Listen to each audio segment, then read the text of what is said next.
السلام عليكم. السلام عليكم.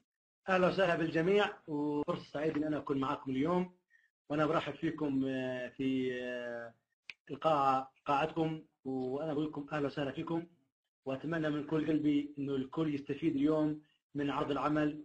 وانا دائما بقول انه التسويق الشبكي هي الفرصه لتغيير الحياه. مستعدين؟ مستعدين؟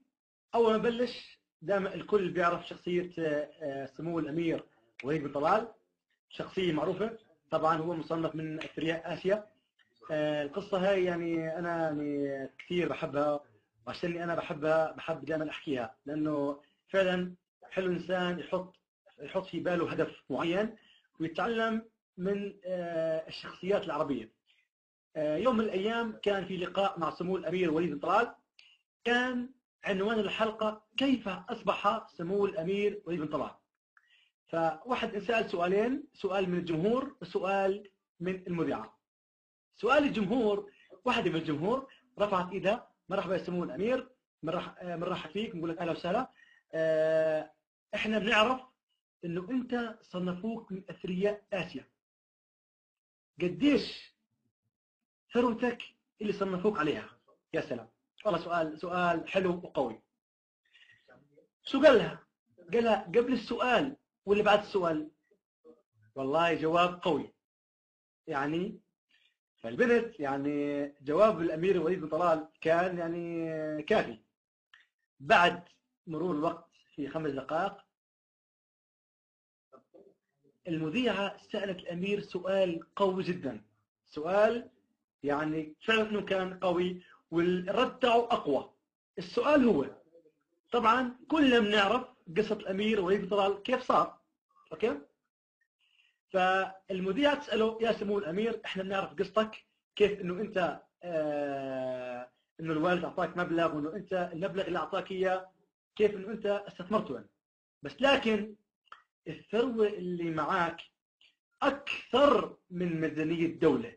يا سلام، يعني زي اكنها بتقول له من اين لك هذا، بس في طريقة حلوة. اوكي؟ رد عليها رد عملي، قال دفتر شيكات، وقع على شيك فاضي، مزع الشيك، قال تفضلي حطي المبلغ اللي بدك اياه، وهذا هديه مني لك. طبعا المذيعه قدام الناس وعلى التلفزيون شوي يعني، فرد عليها رد عملي، وقع على شيك فاضي، تفضلي وحطي المبلغ اللي بدك اياه. طبعا المذيعه انعجقت قدام الناس: لا يا سمو الامير، خيرك سابق، انا مش قصدي يعني، حطي المبلغ اللي بدك اياه وهديه مني لك. 3 مرات ألح عليها ما ردت. شو قال لها؟ مسك الشك، مزع الشك، قال لها انت حره، اجتك فرصه انك تكوني اغنى مذيعه على وجه الارض، بس يا خساره انه انت فرصه ما استغلتيها. الفرق اللي بيني وبينك انه انا اي فرصه بتجيني بستغلها، وهذا هو سر نجاحي.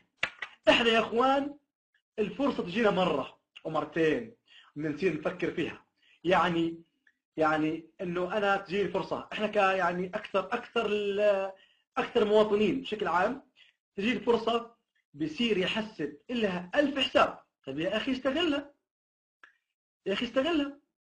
فاحنا اليوم بدنا نعطيك فرصه، هاي الفرصه انا فعلا راح اسميها وداعا للتفرغ، وداعا للوظائف. خلاص بكفي نظل طول عمرنا موظفين، نظل طول عمرنا طفرانين، وداعا. فيعني ركز معاي في كل كلمة بدي أحكيها لكم، كل كلمة بحكيها إلها ترابط في الكلمة اللي بعدها، يعني ركزوا معاي مزيان. كيف؟ لو سألنا كل شخص ما هو أحلامك؟ والله سؤال قوي.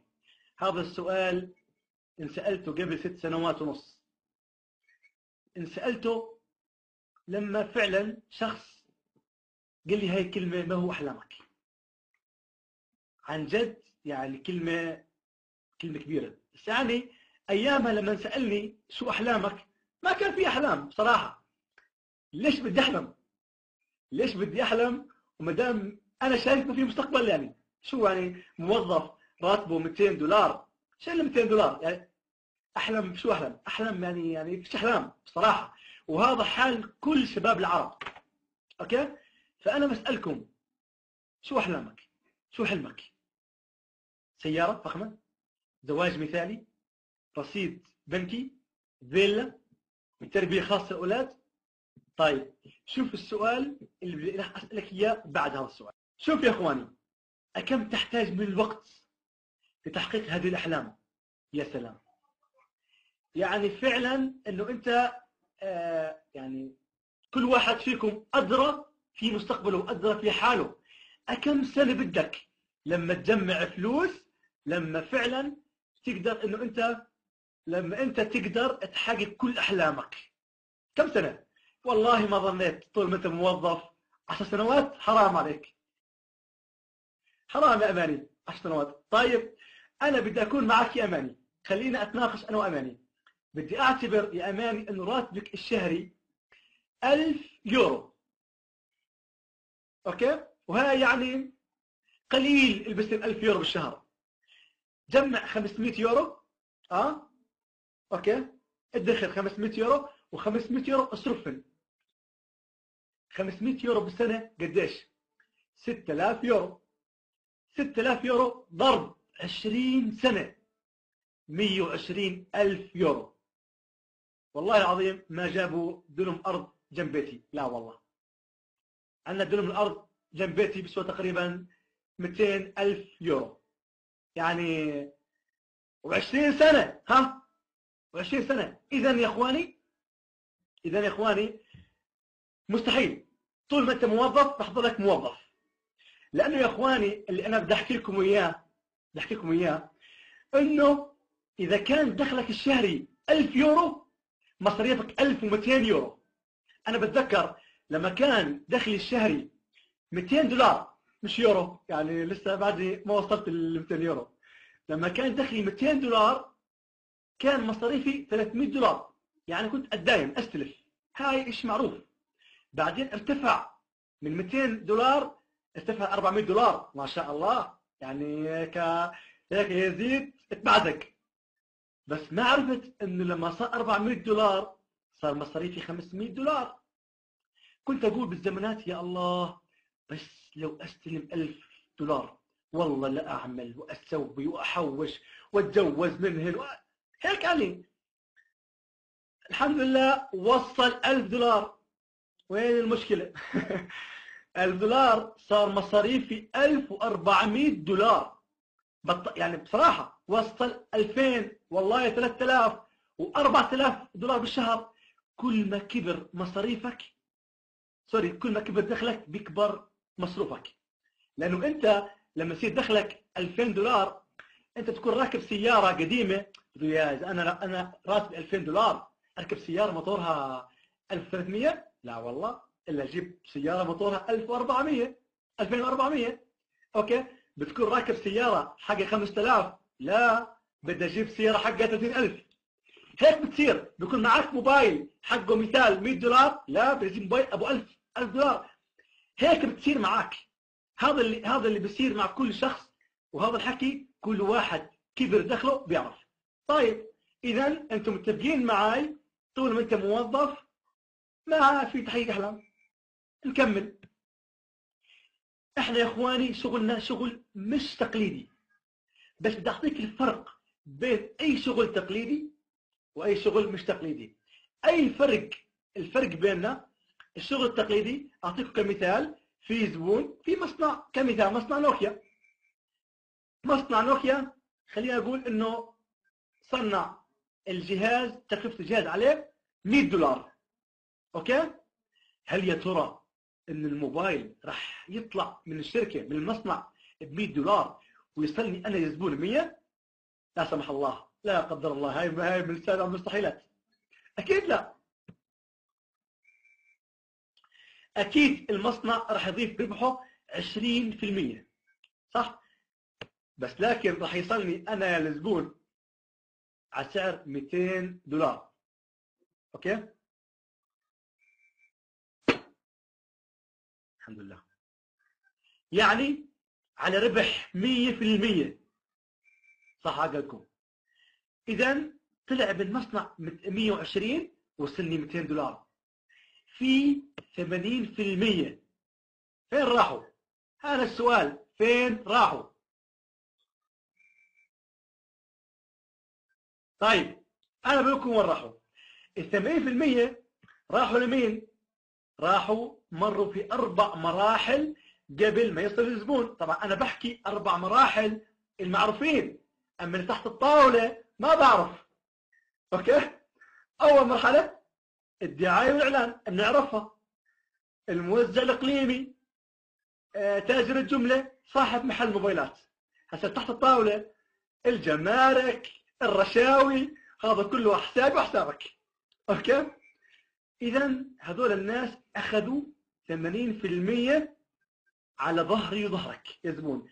مين خسران في كل هالمرحله هاي؟ الزبون. صح؟ اوكي. في عام 1945 ميلادي ظهرت فكره، يعني طلعت فكره التسويق الشبكي. اوكي؟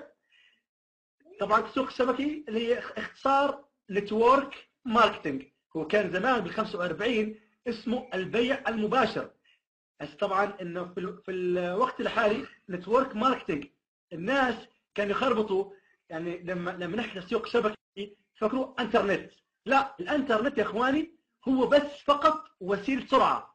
زمان كان اسمه البيع المباشر، انه انا اروح على المصنع اخذ المنتج وانا ابيعه. هذا اسمه البيع المباشر. بس لكن انه مع التكنولوجيا صار النت اسرع. اوكي؟ هذا النظام شو بقول لك؟ انه انا ما بدي وسائط بين المصنع وبين الزبون. شوف ركز معي. لغيت هاي الوسائط. شو قلت؟ انت يا مصنع اتعامل مع الزبون مباشرة، وانت يا زبون اتعامل مع المصنع. بس كيف؟ طبعا شو قالوا؟ احنا يعني انه هذا النظام شو قالوا؟ احنا بدنا المصنع يربح، لانه اذا ربح المصنع بيكون افضل. صح؟ قالوا للمصنع انت يا مصنع تعال يا حبيبي، بدل ما انت تربح 20% ومقطع حالك وخسران، لا انا بدي اياك تربح 40%، بس بشرط توصل لي اياها منك مباشره للزبون ب $160. طلع ب 140، وصل للزبون 160. في 20%. هذول 20% لمين حكوا؟ لمين؟ للناس اللي بيسوقوا للبيع المباشر. واضح الفكره؟ طيب لو انا سالتكم سؤال، شوفوا السؤال، كل كلمه بحكي لكم اياها. احنا لغينا الوسائط بين المصنع وبين الزبون. طب انا يا زبون كيف بدي اعرف انه في مصنع في فنلندا، في هنغاريا، في امريكا، في الصين، في اليابان ببيع نفس النظام وما في حدا يحكي لي عنه؟ يعني لو احنا ظلينا على التسويق البيع المباشر، هل يا ترى انا اروح على اليابان او اروح على فنلندا اخذ جهاز من فنلندا واجي ابيعه في الاردن؟ اكيد لا. صح؟ هون لغينا وسائط. طيب احنا بنعرف انه في حياتنا الاشياء الوسائط هم اساس. يعني دول الوسائط، انا ما بعرف الايفون، ايباد، الماك بوك، ما بعرف اي شيء في حياتنا لازم يكون في وسيط. صح؟ طب احنا هون لغيناها. شوفوا قوة التسويق الشبكي وشوفوا المتعة. هذا النظام شو بقول لك؟ انت كون زبون، ركز على كلامي، كون زبون واعمل دعاية كلامية وخذ فلوس.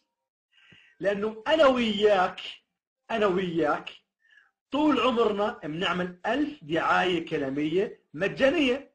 لو أنا سألتك سؤال، لو أنا رحت على المغرب حكيت لواحد من المغاربة قلت له بدي مطعم مزيان، شو بقول لي؟ والله في البلاصة الفلانية في محل في مطعم مزيان. طب شو عمل دعاية فابور، دعاية مجانية. صح؟ لو أنا رحت على فلسطين بدي مطعم كويس، وين؟ بتحكي لي مطعم ام علي. كويسة ام علي وما شاء الله. ايوه. فانت شو عملت؟ عملت دعايه كلاميه، اوكي، اسمه مجانيه. فيا اخواني يعني عملنا بسيط. احنا في شغل معانا في التسويق الشبكي، لا، كون زبون شو مثلا واعمل دعايه كلاميه وخذ فلوس. صعب؟ لا مش صعب. نكمل. احنا شركتنا نتورك ماركتنج انترناشونال، اختصارها NMI، Together Forever، يعني معا باذن الله للابد.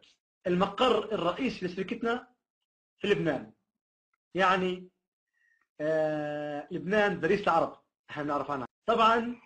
طبعا اخواني انه كمان من الاهداف الرئيسيه لشركه NMI انها فتح بيوت الناس.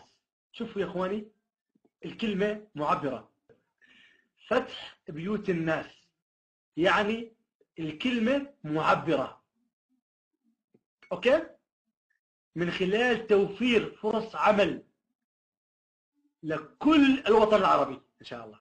طبعا عندنا من المنتجات الحلوه، وطبعا عندي ما في شيء مستحيل.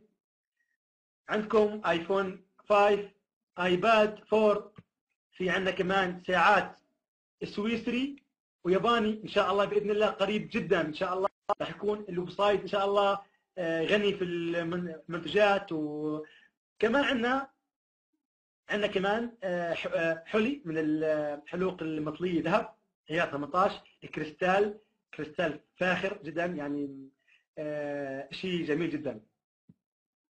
عندنا كمان سبيكي ذهب 10 وزنها 10 غرام، اوكي، عيار 24. طبعا نقاوة الذهب 999.9، احلى نقاوة الذهب، ذهب صافي خالص، مربوط سعرها على سعر السوق العالمي. طيب انا قلت قبل شوي، انا حكيت انه لازم تكون زبون عشان تعمل دعاية كلامية. انت كيف بدك تحكي لي على مطعم دلع كرشك وانت مش ماكل فيه؟ كيف بدك تحكي لي عن مطعم في مكان الفلاني وانت مش مجربه؟ كيف بدك تحكي لي عن الحلاق فلان مزيان وانت مش حالق عنده؟ شرط الدعاية الكلامية انك تكون عن تجربة، صح؟ طيب احنا حكينا قبل شوي عن منتجات ايباد 4، ايفون 5، ذهب، ساعات سويسري وياباني. طب سؤال صغير، هل هذه منتجات أساسية في حياتنا؟ يعني هل أنا إذا ما اشتريت ايفون 5 أنا بكون مش بني آدم؟ يعني ما بقدر أعيش بدون ايباد أو استبيك ذهب؟ أكيد لا. فإذا يا إخواني شوفوا شركتنا الجميلة شو عملت. تحكي لك شركتنا NMI وهي عارفة إنه أكثر الوطن العربي ما في يعني أنا أروح أسوق لابن عمي أقول تعال اشتري ايباد 4، هو بيعرف اللابتوب، بيعرف الايباد 4، يعني صعب جدا انه يسمع كلام، يعني او هو معاه $700 او $1000 يشتري. هذا الكلام احنا نحكيه يعني عام في العاميه. بس لكن شركه NMI شو حكت لك؟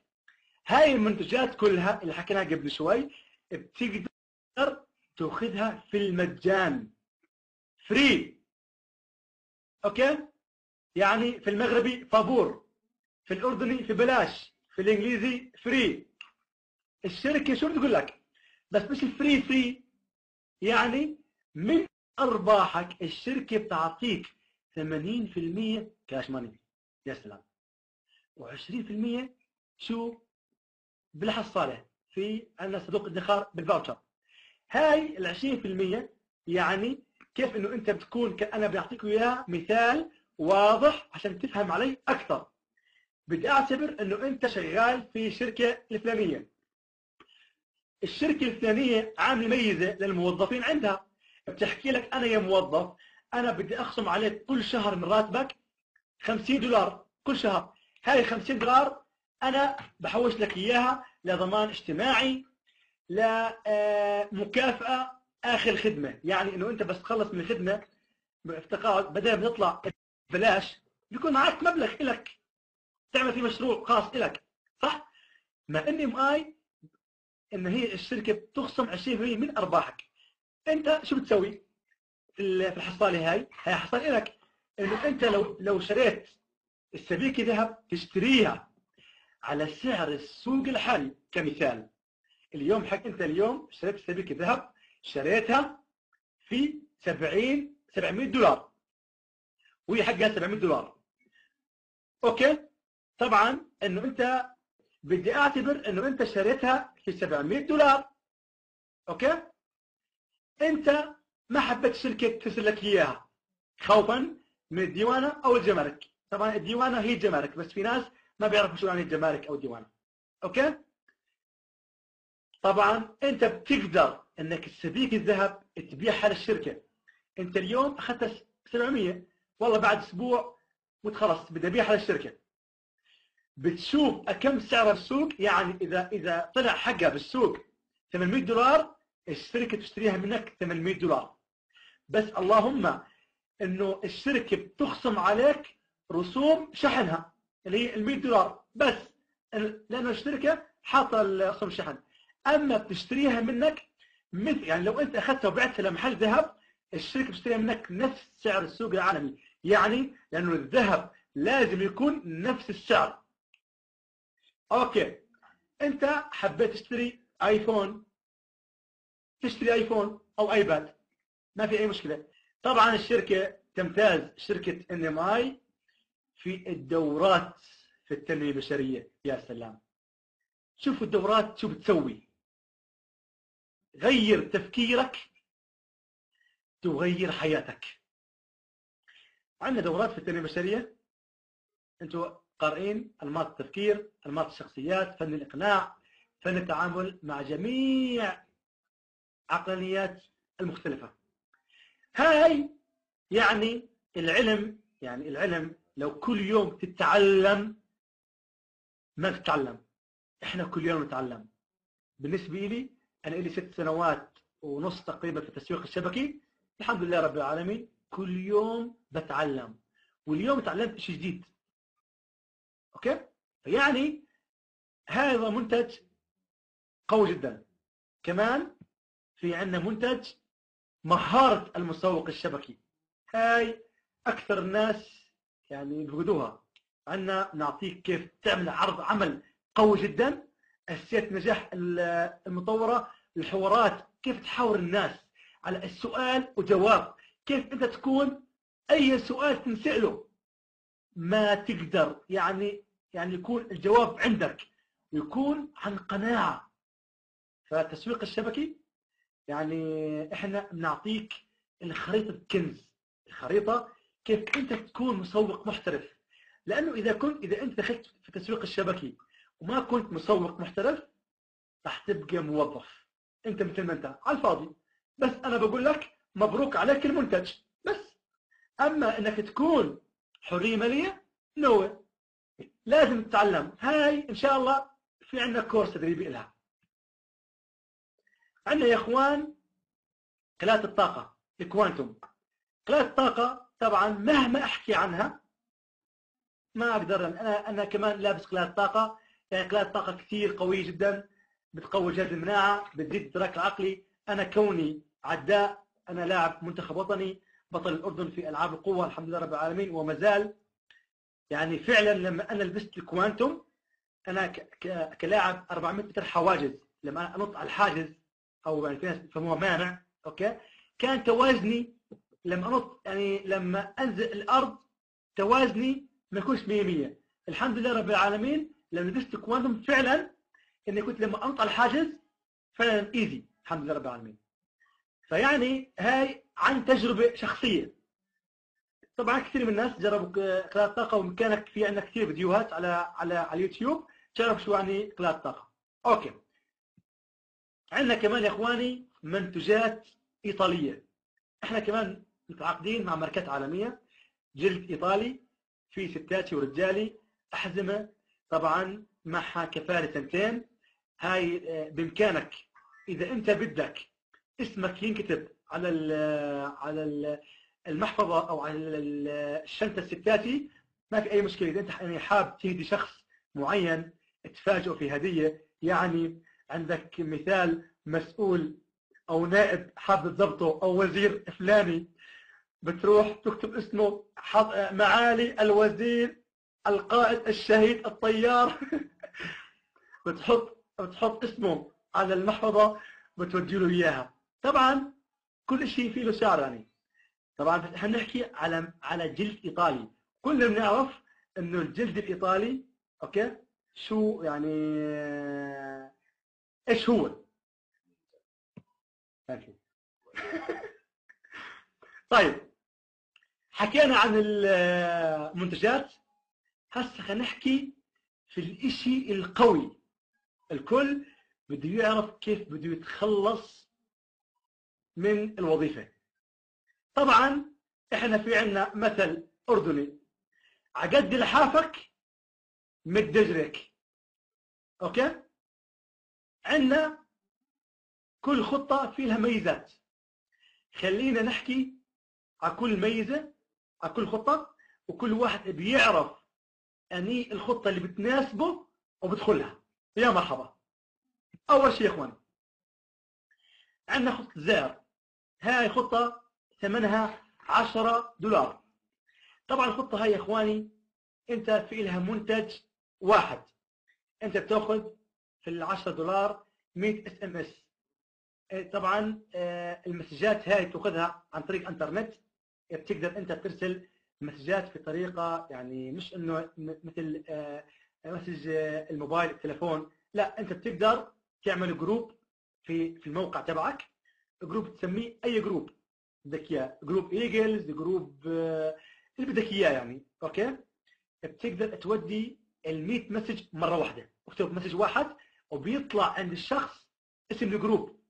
شيء جميل يعني. هاي الخطه طبعا احنا هاي مسمينها يعني عملناها الخطه هاي عشان في ناس ما في معها فلوس، حابه انها تدخل البزنس يعني، بس انها مش حابه انها تاخر حالها. بس شوفوا ايش فيها ميزات. نحكي بسم الله الرحمن الرحيم. الخطه هاي طبعا عندنا الخطه ال50 بوينت و0 بوينت و100 بوينت. طبعا ال50 بوينت بتاخذ عليها عمولة مباشر $5. يعني أنا إذا شخص دخل معي، دخل في ال50 بوينت، أنا باخذ عليه مباشر باخذ عليه $5. زين؟ طيب أنا دخلت في الستارت، دخلت في خطة الزائر. طيب أنا بستفيد من المباشر فقط. يعني لو أنا دخلت 5 أشخاص في الخطة ال50 بوينت، 6 أشخاص باخذ عليهم $30. دخلت عليهم 9 45 12 $60. زين؟ طيب خلينا نشوف لو أنا دخلت ناس من ال100 بوينت. ال100 بوينت عليها مباشر $10. لو أنا دخلت 6 أشخاص $60، 9 90 12 120 على المباشر فقط. الخطة هاي تستلم فقط على المباشر. طب شوفوا لو أنا عملت ميكس، دخلت ناس بال50 ناس في 100، أوكي بصير 3000. طبعا احنا قلنا ال50 5 وال100 10، الستة بيطلعوا $45. لحد هون الكل فاهم على شرحي؟ الأمور واضحة؟ الكل معاي؟ يا ريت عشان أشوف الكل إنه معاي يتفاعلوا معاي. زين، خلينا نحكي على الخطة الأصفر. برازيلي. خلينا نحكي عن البرازيل. أوكي، هاي الخطة هاي 50 بوينت. هي تبدأ المنتجات تبعونها من $45 لغاية $120. في عندنا منتجات تبدأ ب45 اللي هو الكورس التدريبي تبع التسويق الشبكي فقط، ل 45 دولار. اذا اخذت قلاده طاقه ثمنها 55 دولار غير شحنها، طبعا حسب البلد الشحن، اوكي. وفي اشياء زي المحافظ كل شيء له سعر، بس لكن الخطه هاي تبدا من 45 ل 120 دولار، كله نفس الشيء، اوكي. طبعا شوف الخطه هاي ما اجمل.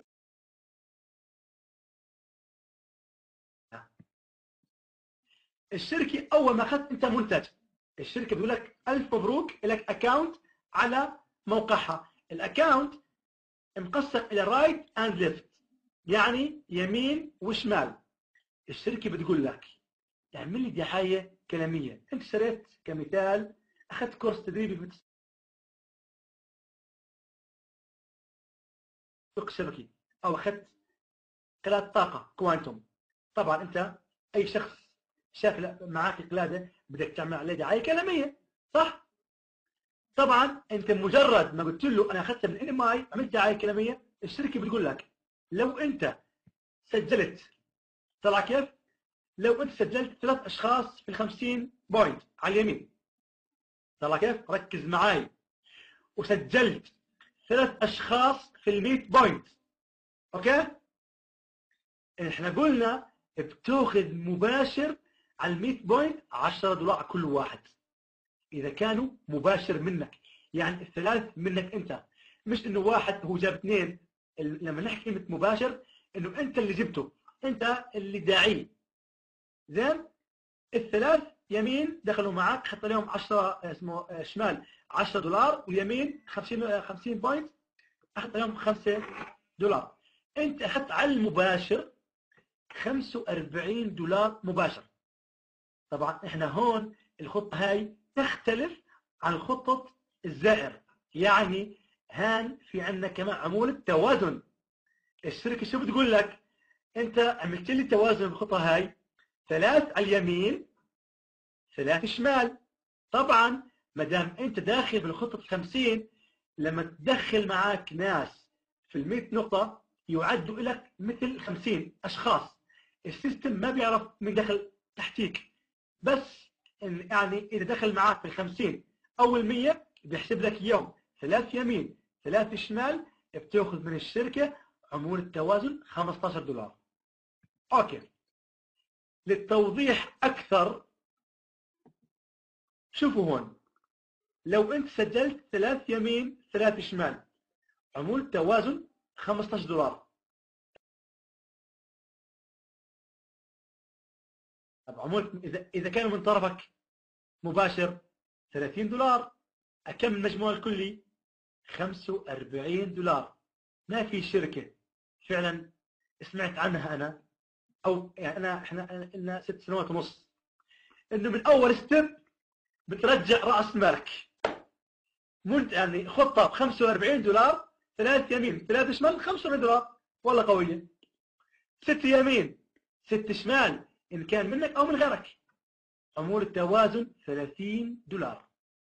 اوكي، اذا كان مباشر منك، شوف لاحظوا يا اخوان انه عمولة المباشر دبل. يعني اذا التوازن 30 اعمل دبل، قديش صاروا؟ 60. المجموع الكلي 90. يا سلام، والله انه عن جد شيء جميل. 12 يمين 12 شمال 60 دولار، اكمل المباشر اذا كان منك دبل 120، المجموع 180 دولار. طيب يا سلام على الاخضر. الاخضر وحداتي، لا مش وحداتي الاخضر يعني تونس خضراء، ما دام في توانسه هون. الاخضر شوفوا ايش في ميزات.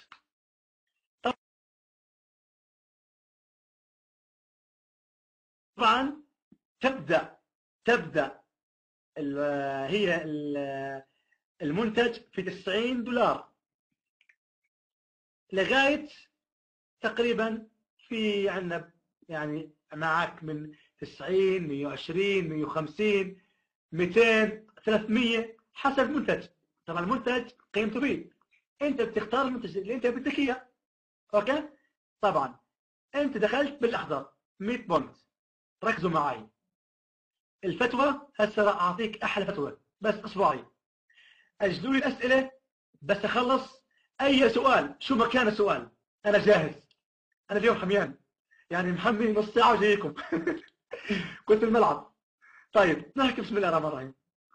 هاي الخطه انا دخلتها، طبعا انا اخذت اكونت اللي رايت ليفت مثل الخطه ال 50. اوكي اخواني يا ريت بس اي سؤال خلوها بس انا لما اخلص. شوفوا الخطه ال 100 بوينت. انا اول دخلت جبت واحد، كم اخذت؟ 10. الثاني خلينا اقول انا جبت 6 اشخاص مباشر مني. انا كم اخذت؟ انا اخذت على كل شخص 10 دولار. كم صاروا؟ 60 دولار. وانا كم داخل بالخطه؟ 90 دولار صح؟ 90. طيب احنا 3 يمين 3 شمال، كم تاخذ توازن؟ 30 دولار. يعني 3 يمين 3 شمال 90 دولار. يعني رأس مالك رجع من أول ستيب. في حدا في الدنيا ما بيعرف 6 أشخاص؟ أكيد لا، مستحيل. يعني أنا أول أشخاص بجيبهم مباشر طلع رأس مالي. زين؟ طيب شوفوا ميزت ال 100 بوينت عن ال 50 بوينت. ال 100 بوينت احنا ميزناها. كيف ميزناها؟ انه احنا عملناها في النقاط وليس في العدد. يعني لو احنا لما حكيت انا في ال 50 بوينت قلت 3 يمين 3 شمال بتاخذ 15 دولار صح؟ بغض النظر. طيب في ال 100 بوينت لا، احنا بنعاملك 300 نقطة على اليمين 300 نقطة على الشمال 30 دولار. هي عمولة التوازن. يعني لو دخل معاك ناس في 50 نقطة كل 6 أشخاص 300، يعني 50 ب6 300 صح؟ والشمال دخل معك 3 أشخاص من ال 100 بوينت 300. أنت طبقت اللي هو شروط الشركة، أخذت 30 دولار. يعني رايح واكل جاي واكل ما شاء الله. طيب خلينا افرجيكم كيف احنا يعني نعطيكم جدول. لو انا منشار منشار. طيب 3 يمين 3 شمال، عمولة التوازن 30 دولار صح؟ طيب مباشر اعمل شوف ضرب 2 عن التوازن. ضرب 2 60 دولار. مجموع الكلي 90 دولار. 6 يمين 6 شمال، عمولة توازن 60. إذا كانوا من طرفك مباشر تاخذ دبل عليهم 120. المجموع الكلي 180 دولار. يا سلام. 12 يمين 12 شمال، حط صفر جنب الرقم. هاي الخطة بالذات حط صفر جنب الرقم تعرف كم عندك عمولة توازن. طيب المباشر دبل إذا كان من طرفك 240 دولار. مجموع الكلي قديش؟ 360 دولار. الله يرحم الشركات السابقة والله جد. 12 يمين 12 شمال 360 دولار. والله هاي فعلا انها قوية. والاقوى اعطيكم الاقوى. شوف الاقوى. احنا ميزنا ال 100 بوينت. اوكي ميزناها لانها بنت عالم وناس، لازم نميزها بندلعها. انه انت اذا كنت محاضر شركة ان ام اي يعني بتهتم في الكاستمر بشكل عام. لانه لو احنا بدنا نحكي نفكر مزبوط انه المباشر، انا يعني لو انا دخلت جديد انا يعني المباشر بجيب 20 30 مباشر صح؟ بعد هيك ما بقدر اجيب مباشر، راح اضلني معتمد على عمود التوازن صح؟ صح ولا لا؟ شركة ان ام اي فكرت فيك انها لقدام. انت لما يكون عندك تيم كبير وعندك فريق انت راح تكون ليدر.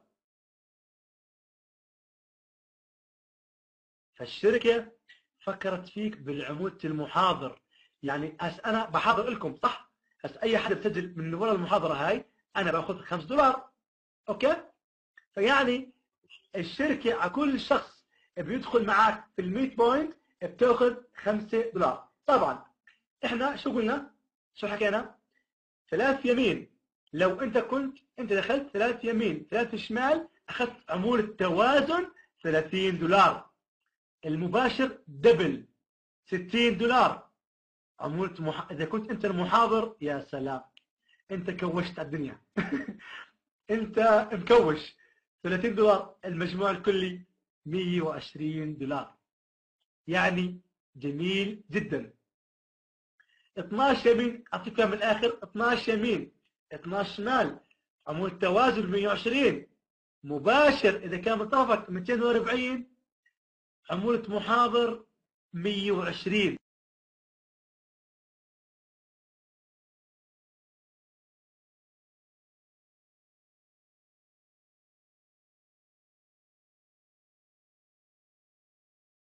$480. ايه ده؟ ايش هذا؟ وين يا وداعا لايام الطفر. طيب في ناس بدهم يعرفوا كيف انا بدي اصير محاضر. شركة NMI عملت ايش؟ يعني تارجت سهل جدا انه انت انه انت يعني اي شخص بيجتهد على نفسه. اي شخص يا اخوان اللي حاب يشرب قهوه تفضلوا يا حي الله. اي حدا بيعمل 50 يمين طبعا ان كان منه او من غيره شركه NMI عامل تسهيلات لك. اوكي 50 يمين 50 شمال ان كان انت لو جبت 2 بس والاثنين تفرعوا بعد شهر شهرين صرت 50 يمين 50 شمال انت الاكونت تبعك بيكون مؤهل انه يكون محاضر. بعد ما يكون مؤهل احنا بنراقبك بنعمل لك اختبار بنقول لك يا فلان اختبر لي اعطيني محاضره تكون قويه وتكون مقنعه. اذا اقتنعت منك في لجنه طبعا لجنه مكونه من يعني 3 اشخاص. هاي لجنه كيف ارب ايدول وستار اكاديمي والسوالف هاي. اذا 3 حكوا نعم عليك تروح على لبنان.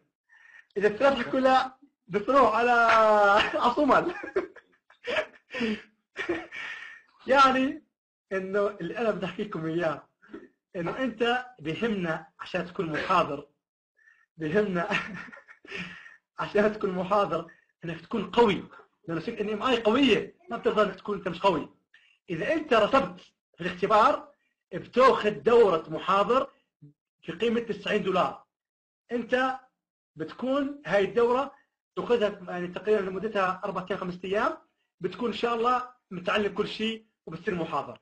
اما اذا انت كنت ماخذ الكورس تدريبي هاي بتسهل عليك انت ان شاء الله انك تكون 100 وان شاء الله باذن الله بتكون من ضمن المحاضرين. واللي دخل بخطه ال 50 بوينت اذا عمل 75 يمين 75 شمال بيكون موقعه مؤهل يكون محاضر. يعني مش احنا بدنا نميز بس ال 100 نقطه. انت لو دخلت ناس في ال 100 نقطه برضه كمان تاخذ $5 على كل شخص. مزيان؟ في صوت؟ في صوت؟ هلو هلو وين هاي؟ لا ما بدي واحد بدي هاي. هلو انا بتمنى انكم قدامي بقاعه والله لو انكم قدامي بقاعه لفرجيكم المحاضره عصرها. انا اذا ما كانت القاعه تهز بالصوت ما برتاح. اوكي احنا بدنا نرجع ونحكي كيف انا بدي استفيد من الحصاله. الحصاله الشك الخامس اللي تستلمه انت بيروح على الحصاله. يعني الشك الاول استلمه الثاني استلمه الثالث والرابع. اما الخامس بيروح على الحصاله. الشك العاشر على الحصاله. الشك ال15 على الحصاله وهكذا. طبعا لما انت جمعت الحصاله مثل ما حكيت لكم ممكن تشتري ايفون، ايباد، السبيكه الذهب، اي شيء بدك اياه. لو انت اول يعني لو انت ما بدك السبيكه الذهب تاخذ حقه نفس حق السوق يعني عادي. والايفون كمان اذا انت خايف من الديوانه او من الجمارك بامكانك تاخذ فلوسه كاش، يعني كاش ماني، يعني احنا نعطيك رصيد الكتروني وانت تشتريه من بلدك. هيك انت بتكون يعني ضامن انه ما في عليه جمارك ولا في عليه شيء. هاي ميزه كثير، احنا بهمنا نتساهل مع الناس. اوكي طيب نشوف سقف الارباح. اذا دخلت في خطه 50 نقطه، سقف الارباح اليومي $225، اسبوعي $1575. بس ما بدي احكي شهري، خليني انا احكي بس على اليومي واسبوعي. ال100 نقطه $450. ركز معي، باليوم $450 باليوم. في الاسبوع $3150 اسبوعي. طبعا نرجع على اول ما حكيت كلامي، احلامنا اللي حكيناها قبل شوي، السياره والرصيد البنكي والفيلا. لما اوصل $3150 اسبوعي ما بقدر. بعد كم سنه انا بحقق احلامي؟ بعد كم سنه؟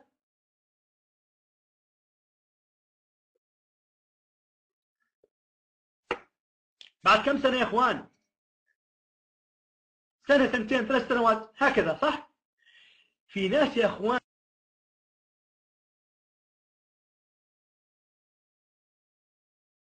انا بدي اركز على كلمه $450 باليوم. بدي ارجع باك بس 3 سنوات و6 شهور تقريبا. اول ما دخلت شركه GMI، شركتنا، شركه الام، هاي الشركه اللي فعلا لها فضل بعد الله ان هي طلعتني. اوكي لما كنت احكي لاصحابي واخواني لمعارفي $450 باليوم، ايامها كانت ايام سوداء، ايام الطفر. ايامها كانت معي سياره هونداي اكسنت. كم تفضلوا معي اصحابي اللي جنبي عارفين قصه حياتي. كان معي سياره اكسنت. اوكي طبعا سيارتي ما شاء الله كانت يعني فل اوبشن، جميع الامراض الميكانيكيه فيها.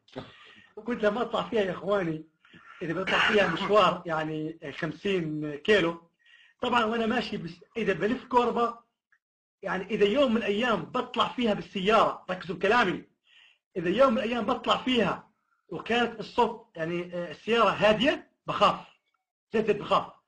مش متعود اطلع الى اسمع صوت اكسات، الباب لما طبعا اذا انت بدك تفتح الباب احتمال يقع معاكي عادي، يعني شيء طبيعي، يعني ما في مشكله.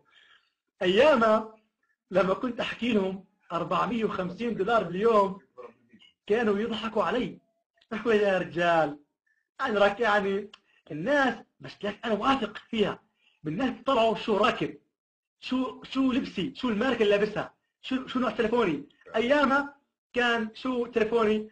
نوكيا ابلوكس، تليفون ابلوكس ابو لمبه وسياره مهكعه، ولسه بعدي في البدايه، بس لكن انا واثق بالكلام اللي انا بحكيه. اوكي وعشان ازيدكم من الشعر ببيت، والله العظيم الاثنين اللي قاعدين جنبي هذول اثنين من الناس اللي كانوا يضحكوا علي. اوكي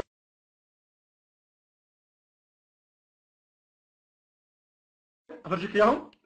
هذا واحد من اصحابي اسمه الليدر خالد الجزاوي، وهذا كمان صديقي وحبيبي فراس الرماوي. هذول الاثنين الناس اللي فعلا اللي يعني كانوا معي، هم يعلموني التسويق الشبكي. بس لكن لما دخلت انا الشركه كنت احكي لهم كذبوا علي، انت مجنون ضايع الشركه $30. اقول لهم يا اخواني يا حبايبي ان $30 اللي بستلمهم قليل دائم احسن من كثير منقطع. اوكي بس لكن $450 ضليتني مآمن في داخلي اني راح اوصلهم، وما سمعت كلام الناس. وبفضل الله بعد 3 سنوات الحمد لله الخير بلش علي، الحمد لله غيرت اول سياره، ثاني سياره، ثالث سياره، حياتي كامله تغيرت. بعمل بفيلا.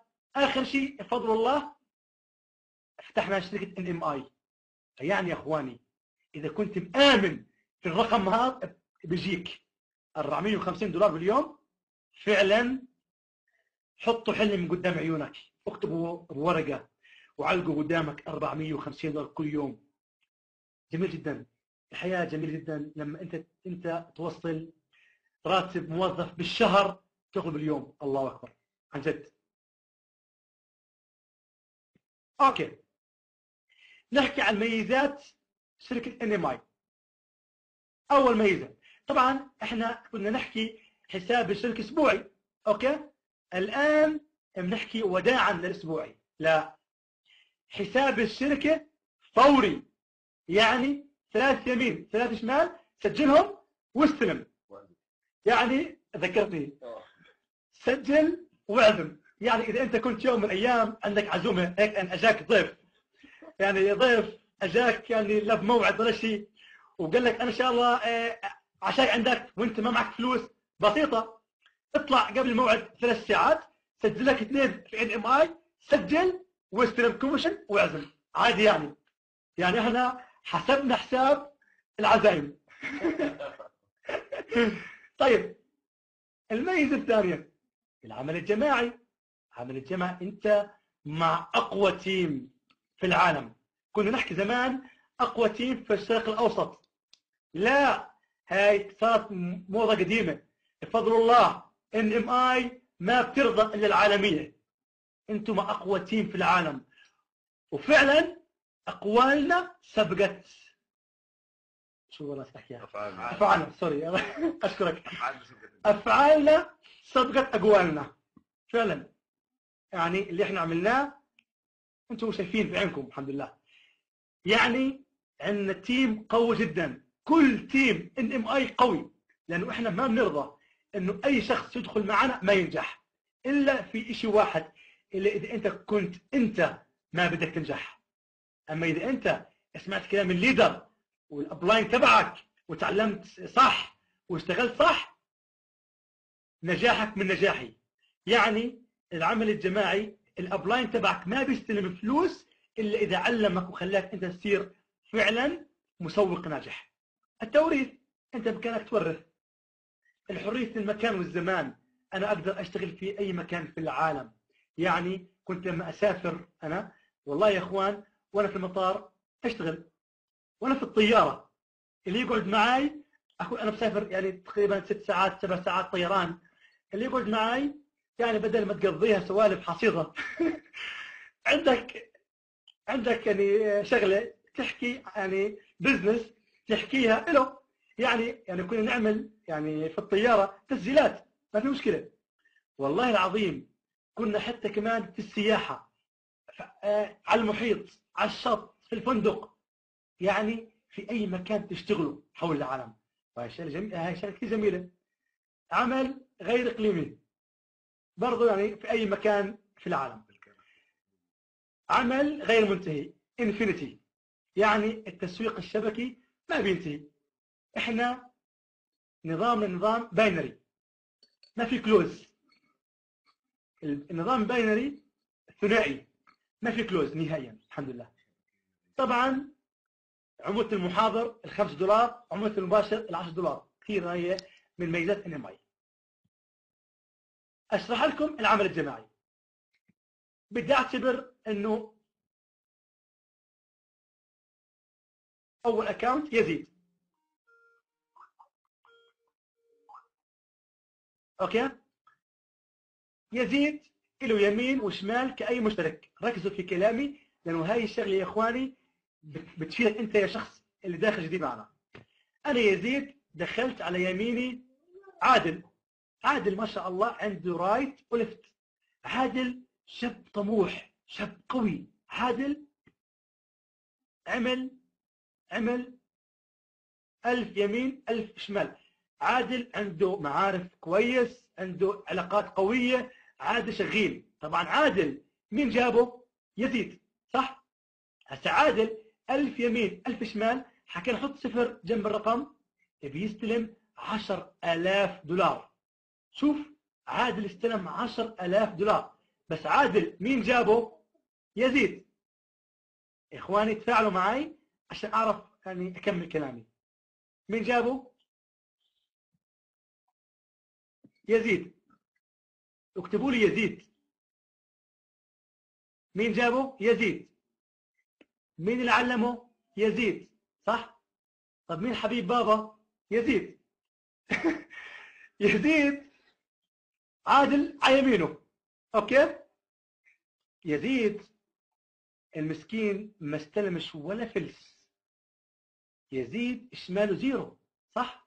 لانه احنا بنحكي يزيد استلم بس فقط 10 دولار مباشر فقط. اما عمول توازن ما استلمت. اذا مش شرط اللي يدخل جديد انه القديم يستلم اكثر منه.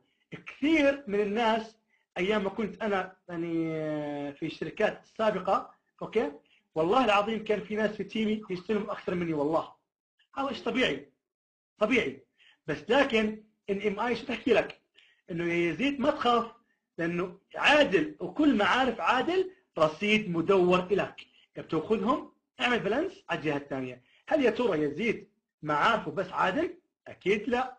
بدي اقول جبت مين؟ خلينا نقول جبت واحد من القاعه،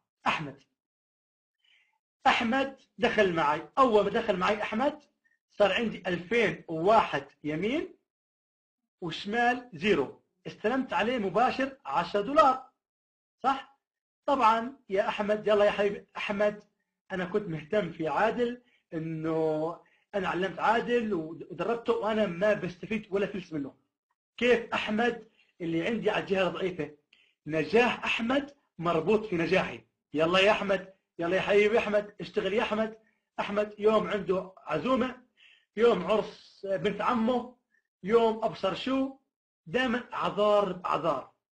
هل يا ترى انا اظلني استنى حضرة جناب احمد تشتغل؟ اكيد لا. بدي اجيب مين؟ نورة دخلت معي. هسه انا بهاي الحالة مجبور اسجل نورة تحت مكتب احمد. ليش؟ لانه انا ما عندي جهة ثالثة. هسه انا هون خدمت احمد 50% من معارفه. نورة تعال يا نورة، الدليل يا نورة، كل معارفك انا بشرح عنك، انا بدربك، لانه نورة اذا نجحت انا بنجح. نورة ما شاء الله فعلا الله وفقها، جابت 1000 يمين 1000 شمال. نورة استلمت 10,000 دولار. طب شوفوا انا شو صار معي فوق. صار عندي 2001 يمين 2002 شمال، بستلم 20,000 دولار. يا سلام. شوفوا اذا انه انا احمد وعادل ونوره كل واحد استلم 10 بس، لكن انا بعد ما نوره نجحت انا استلمت كم؟ 20,000 دولار بس. لكن احمد المسكين اللي دخل معي وما اشتغلش شاف نوره، لانه نوره بن جيرانهم. نوره كانت طول عمرها اوكي تطلع على الجامعه مواصلات. والله بعد سنة زمان والله نورة اشترت سيارة أحمد بيراقب فيها. أوكي؟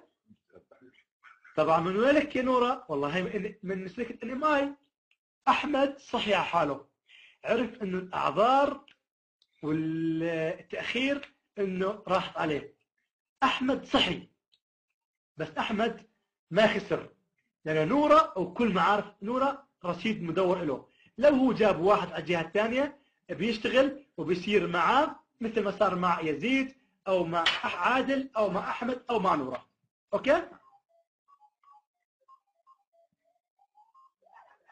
اوكي طرق استلام الارباح. هسه اكثر الناس بيحكوا لنا كيف انا بدي استلم ارباح، صح؟ اوكي طرق استلام ارباح، انت تقدر انك انت تحول ارباحك على اي بنك بدك اياه. اقل شيء عمولة رسوم التحويل 500 دولار. اوكي بتحولها على اي بنك بدك اياه. حلو. طبعا مش شرط انه يعني انت حط بس يعني رقم حسابك وكذا، بس انه رسوم الحواله شو يعني بيكون عليك انت. اوكي. او اذا بدك شيك من الشركه بيعطوك شيك في البريد، والشيك تصرفه من اي بنك في العالم، اي بنك. اوكي. بس انه بيخصم عليك رسوم الشيك ورسوم رسوم البريد. اوكي. الافضل انه تحول على طريق من حسابك البنكي اللي هو حسابك في ان ام اي، البنك اللي في ان ام اي، لحساب الابلاين تبعك. بامكانك انك تعطي 500 للابلاين تبعك، هو في نفس اللحظه يعطيك اياهم. اوكي. او عن طريق شراء اي منتج بدك اياه من الشركه، كل شيء جاهز. طيب اعطيكم مثال صغير الفرق بين العمل التقليدي والعمل مع شركه ان ام اي. السهم اللي تحت هو الجهد تبعك، السهم اللي فوق هو ارباحك. اوكي. لو انت عندك في العمل التقليدي عندك سوبر ماركت او عندك قهوه. اوكي. انت اذا اشتغلت شهر كامل صح، تاخذ السهم اللي فوق ارباح كامله. اشتغلت نص شهر، ارباحك نص شهر. عطلت شهر كامل، ما لك ولا فلس. مع ان ام اي، شوف ان ام اي اول ما تبلش الخط الاحمر تحت المجهول تبعك، والاحمر الصغير فوق اللي هو ارباحك. اذا اشتغلت شهر كامل صح تاخذ، يعني اذا انت يعني كان عندك شوف مجهود عالي ربح قليل، $30، $60، $90. اشتغلت 6 شهور، يعني اشتغلت بعد 6 شهور او شهرين بيقل مجهودك. ليش؟ التيل معك بيكبر.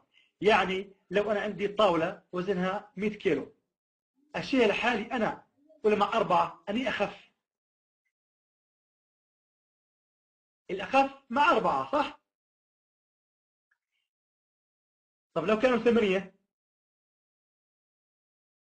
اخف واخف. شوف هنا بعد 6 شهور بقل مجهودك ربحك بيزيد، بعد سنه بقل مجهودك لانه العمل بتوزع على التيم معك، الربح بيزيد. سنتين 3 سنوات انت باذن الله تكون حريه ماليه. انا هون خلصت كلامي، انا سجاهز لاي سؤال بدكم اياه. اوكي.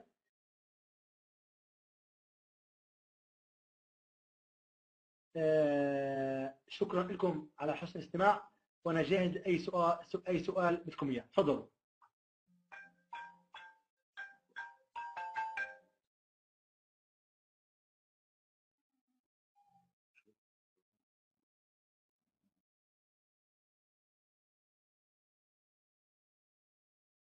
اي سؤال يا اخواني؟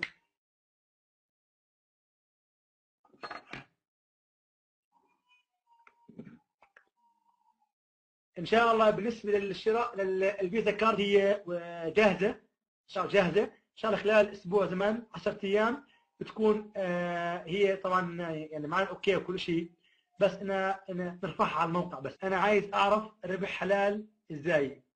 طيب اول شيء انا احكي لك انه الربح حلال ولا حرام. انت هون اول شيء احنا عندنا منتجات يعني كلها يعني منتجات اسلاميه، ما عندنا منتجات لا سمح الله يعني حرام، يعني كخمور كاشياء محرمه ما عندنا. انت بتاخذي ارباحك اوكي على يعني بدا مجهود. والتسويق الشبكي يعني في كثير فتاوي فيه حلال. زمان كانوا الناس يعني اكثر الشيوخ كانوا شو يقولوا؟ كانوا ما يميزوا بين التسويق الهرمي والشبكي، ما يميزوا.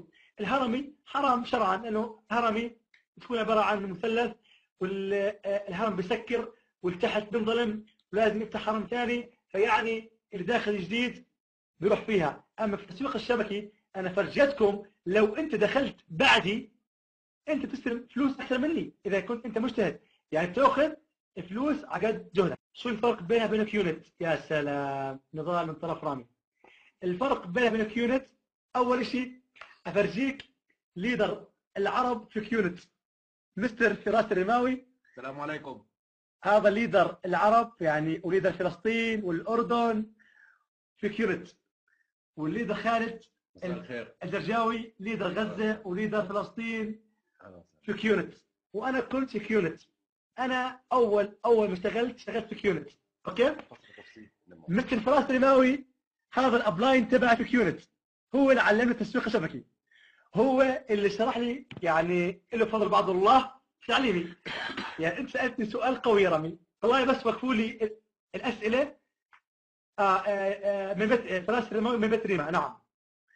وقفوا لي الاسئله شوي على بس اعطيكم الفرق. اول شيء الفرق واضح، كيونت هي المدرسه اللي تعلمنا فيها، كيونت هي الجامعه تعلمنا فيها وتخرجنا من الجامعه واشتغلنا في شركات. يعني احنا هل يا ترى انه انا لما احكي كمنتج يعني كيونت على عين وراسي، بس لكن ان هل يا ترى بتناسب الطبقه اللي انا بتعامل معها؟ لا. انا قلت قليل دائم احسن من كثير منقطع. يعني الحمد لله ليدرات كيونت يعني اكبر ليدرات كلهم معنا في ان ام اي، وقريبا جدا ان شاء الله احتمال يكون صاحب شركه كيونت معنا، يعني اداته بجيه يعني ما تستغرب يكون يعني معنا ان شاء الله. اوكي اخت زينب، انت تحكي يعني العموله اللي انا باخذها على اي حد من طرف حلال ازاي. اوكي طيب انت يا اخت زينب، انا عندي شركه عطور، وشغلتك عندي مندوبه مبيعات. قلت لك يا زينب خذي هالشنطه وروحي بيعي لي عطور. والله انت يا زينب اخذت هالشنطه رحتي في الشارع، مرحبا انا زينب من شركه كذا كذا، احنا عطور فرنسيه، هالعطور شوف العطور ازاي كذا كذا. الشخص اقتنع منك. ايش؟ انا قلت لك يا زينب على كل عطر بتبيعيه لك مني $10. انت ما شاء الله رحتي بعتي 50 قليت عطر، اخذت مني $500. هذول حرام عليكي ولا حلال؟ اخت زينب هاي العمولة حرام عليكي ولا حلال؟ يا سلام. طب شو الفرق انه انا اخذ شنطة، بس مع احترامي لمندوب مبيعات، انا ما ببهدل حالي اروح على واحد يكون يعني لاحظوا اذا كنت انت في كافي شوب بيجيك واحد مندوب مبيعات بس بيجي يعني قبل ما يجي معلش لو سمحت انا ما بدي. احنا شغلنا ارقى، الناس هم بيجونا، احنا نمروا على الناس. شو الفرق بين اكون مندوب مبيعات او انا اسوق دورات في التنميه البشريه عن طريق انترنت؟ انا يصير لي بحكي معكم هذا الكلام يا اخواني، انت بتاخذ عموله وسيط. وين؟ طب اذا انا ما سوقت ما باخذ فلوس. كل مجتهد نصيب. لا، كل مجتهد نصيب يا اخواني. زينب واضح الكلام ولا لا؟ جوابي واضح ولا لا؟ ولا اوضح كمان؟ عندي امثله كثيره عادي. نظام الطرف رامي، سؤالك جميل جدا. انت بتقول لو انا صار عندي 100 يمين 100 شمال انا باخذ ارباح، كيف الشركه بتربح؟ يا سلام. انا اول شيء بحكي لك اياه، الشركه تربح. كيف تربح؟ لانه انت في لك ماكسيموم في الارباح. انت لما دخلت 100 يمين 100 شمال، 100 يمين 100 شمال، كم انت دخلت فلوس على الشركه؟ اضرب 290 قديش؟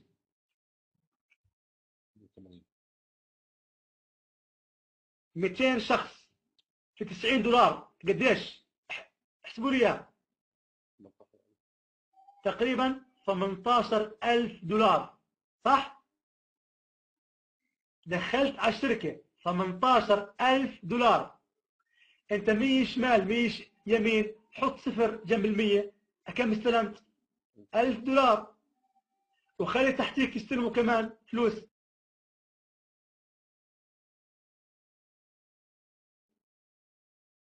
الشركه ربحانه ولا لا؟ طبعا انا حكيت كمان في فلاش اوت ماكسيموم. اكثر من 450 دولار باليوم الشركه ما بيعطوك. يعني لو انت بكره دخلت 1000 يمين 1000 شمال، كم لازم انت تستلم؟